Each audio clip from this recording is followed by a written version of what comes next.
On July 18, 2025, something historic happened, but the world barely noticed. France ended its long-standing military presence in Senegal, marking the quiet close of a chapter that had lasted more than 6 decades. Without fanfare, the final French soldiers departed, leaving behind once active bases that had symbolized foreign influence for generations. Their withdrawal was no dramatic exit, just a quiet, strategic move.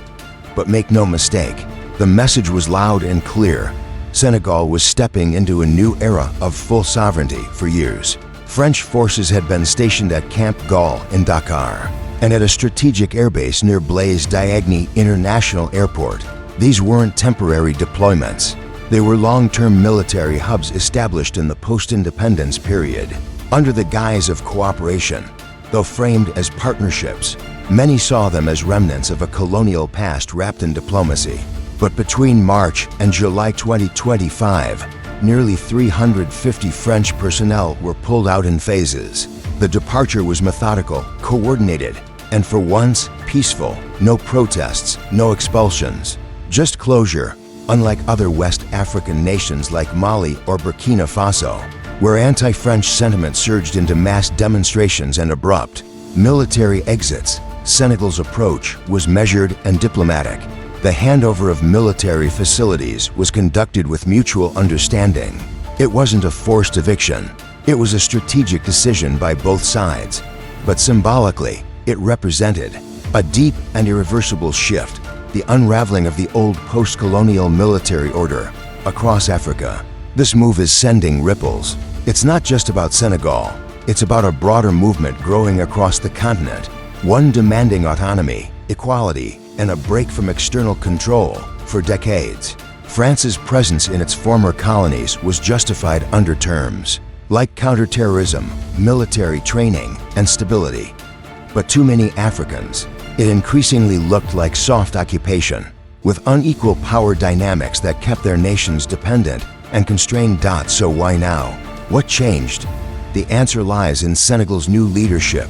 President Faye, elected in early 2025, brought a different kind of energy. Unlike past leaders who avoided touching the sensitive subject of foreign troops, he confronted it directly. A former tax official and political dissident, Faye won office on a platform centered around one word: sovereignty. And to him, having a foreign army based in Senegal was a contradiction of that very idea. In his early speeches, Faye described the French presence as outdated and misaligned with Senegal's modern identity. Calm, but firm, he laid out a new vision, one in which national security comes from within, not from foreign powers. Behind closed doors, his government launched reviews of all military agreements, initiated transition plans, and opened direct negotiations with Paris. There were no headlines, no leaks, just quiet strategy and swift execution. But perhaps the most remarkable aspect of Faye's leadership is how he paired bold decisions with careful planning. He didn't just ask France to leave, he prepared Senegal to stand on its own. His administration immediately began investing in national defense capacity. Training academies were reformed to produce a new generation of officers, grounded not just in tactics, but in national pride and regional geopolitics. France's advisory roles were replaced with local command structures. Additionally, Faye's team started building a domestic defense industry. Instead of relying on foreign weapons, Senegal began shifting toward self-production: drones, armored vehicles, surveillance tech, all designed and manufactured at home. It wasn't just about defense, it was about economic empowerment, job creation, and long-term independence. New laws supported this transformation, ensuring procurement favored local companies. Senegal also began reaching out to regional neighbors, countries like Gambia, Guinea-Bissau, and Sierra Leone, proposing joint security initiatives that could replace reliance on Western forces. Talks began about forming a regional rapid response unit focused on shared threats, from border instability to insurgent groups. This could reshape West Africa's entire security landscape. One of the more innovative ideas introduced was a national civilian defense program. Young citizens would receive basic military and emergency training, not to militarize society, but to instill a shared sense of national responsibility. This also strengthens the link between sovereignty and service, especially among youth, the same youth that powered Faye's rise to power. In the background, Senegal quietly worked on cyber defense too, an area often overlooked. French advisors had long managed many of Senegal's digital intelligence systems, but under Faye, local tech experts were brought in, nationalizing control of the country's sensitive data networks, cybersecurity, counterintelligence, and encrypted communication infrastructure are now all under local command.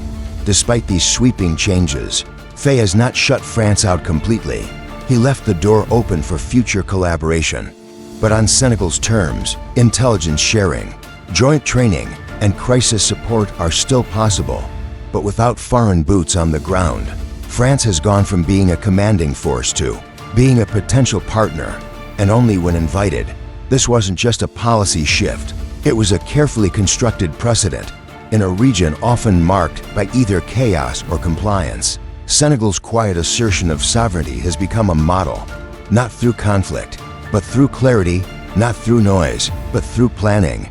And now the world watches, wondering if this will inspire other nations to follow suit, and whether Senegal can truly maintain its independence in a region riddled with uncertainty. But the story isn't over. The real test lies ahead.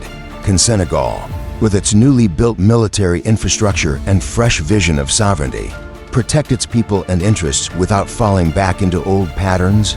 As history turns a new page, the nation stands alone, not in weakness, but in purpose, and perhaps, for the first time in over 60 years, it is free to write its own story. What's remarkable about Senegal's new direction is that it doesn't completely shut the door on international cooperation. Instead, the nation is shifting toward a model of selective engagement, where it chooses its allies without inheriting outside control. While French military officials no longer run operations in Dakar, future collaborations like training programs or intelligence exchanges remain possible, but only under terms set by Senegal itself. Critics have pointed out that building an entirely self-sufficient defense infrastructure will take time, possibly years. And they're right, it's a complex and demanding transition. But President Faye and his administration argue that real sovereignty isn't meant to be convenient. It must be built intentionally, with discipline, foresight, and resilience. What Senegal is developing isn't just a national army. It's a complete strategic model that could inspire other African nations to rethink their defense policies. If Senegal can do it, why can't others? As Senegal builds upward, France appears to be pulling back. That raises a new question. How does this quiet but symbolic exit fit into France's broader shift? Across the African continent, let's explore what's happening on the French side of the story. While Senegal charts its future, France is facing a reckoning with its past. The departure from Dakar wasn't a standalone decision. It's part of a bigger pattern that's reshaping France's role in Africa. Over recent years, France has experienced a string of military exits, some abrupt and public, from Mali, Burkina Faso, and Niger. These withdrawals were often the result of growing anger on the ground, diplomatic breakdowns, and widespread frustration with what many saw as lingering neo-colonial influence. But Senegal's case was different and perhaps more unsettling for France.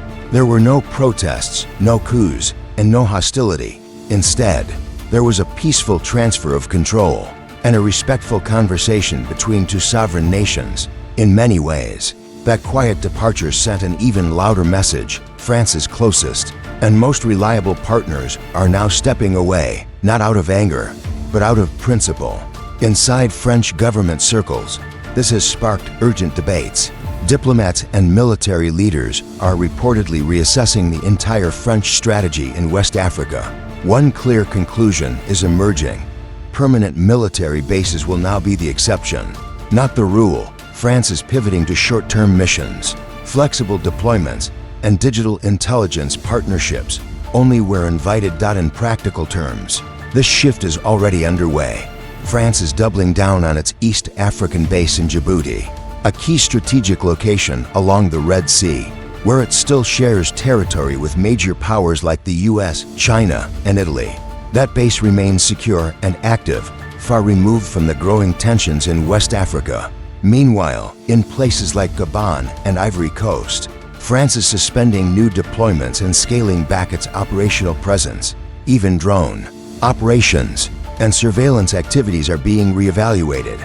Behind the scenes, French intelligence agencies are exploring alternative methods of maintaining influence, including cybersecurity contracts, military equipment exports, and private security partnerships. However, these indirect methods come with limitations. Without physical infrastructure and command centers, France's ability to react quickly to regional crises or support allies on the ground is significantly reduced.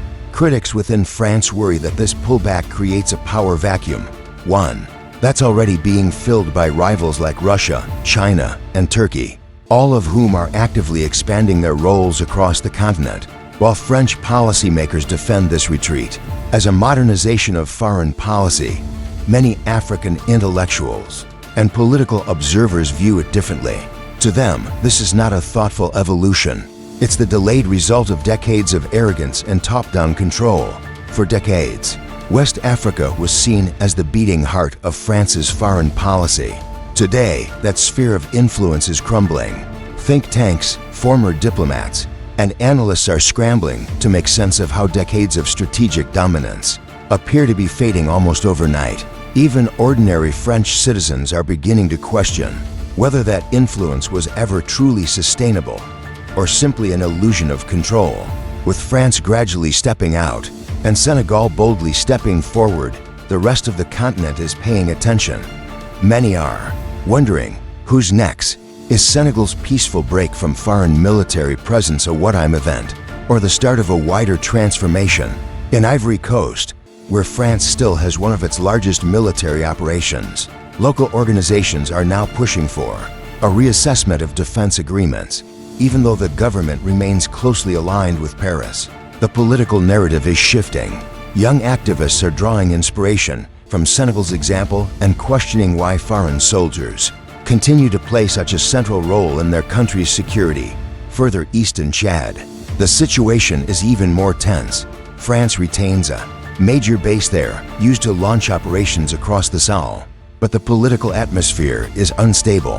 President Mohamed Debai's transitional government is under pressure, and many critics are accusing France of propping up a regime that lacks democratic legitimacy. As regional instability grows, France's presence is beginning to look less like protection and more like interference. In quieter corners like Benin and Togo, where French involvement has been subtle and technical, local voices are also starting to question the nature of these partnerships. Rising youth unemployment and economic frustration are creating fertile ground for skepticism, especially when foreign-backed contracts and projects are seen as benefiting outsiders more than locals. What Senegal did wasn't just a matter of national security, it was a political statement.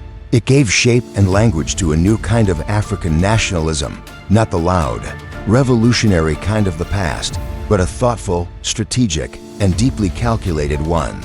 But this path isn't for everyone. Some countries, like Cameroon, remain tightly tied to the French security framework. Longtime President Paul Biya continues to rely heavily on that support, and any serious move away from France could shake his regime's foundations. In places like Niger, where military leadership has shifted toward Russian alliances, the risk is replacing one external power with another, continuing a cycle of dependence under a different flag. That's why Senegal's approach is so significant. It didn't trade one foreign power for another. It chose independence on its own terms, reshaping its defense policies, rethinking its economy, and redefining its global partnerships. That's what makes this moment feel like more than a shift. It feels like a blueprint for change. If more African nations begin revisiting not just their military deals, but also their trade agreements, investment laws, and diplomatic priorities, we could be witnessing a new phase of decolonization, not through revolutions, but through policies. Senegal's success wasn't loud or aggressive. It was quiet, methodical, and intelligent. This isn't isolation. It's repositioning. It's sovereignty redefined for a modern, interconnected world. And in doing so, Senegal may have shown other African nations that the so-called necessity of foreign military presence is not a fixed truth. It's a choice, one that can be challenged. France's departure didn't spark chaos. Senegal didn't collapse. And now, leaders across the continent will be asked a simple question. If Senegal can do it, why can't we? Do you think more African countries should follow this path? What does true independence look like in today's Africa? Share your thoughts in the comments. And if you want to see more content like this, exploring African history, Black identity, hidden truths, and powerful cultural movements, don't forget to subscribe and hit the bell icon. Thanks for watching, and we'll see you in the next video.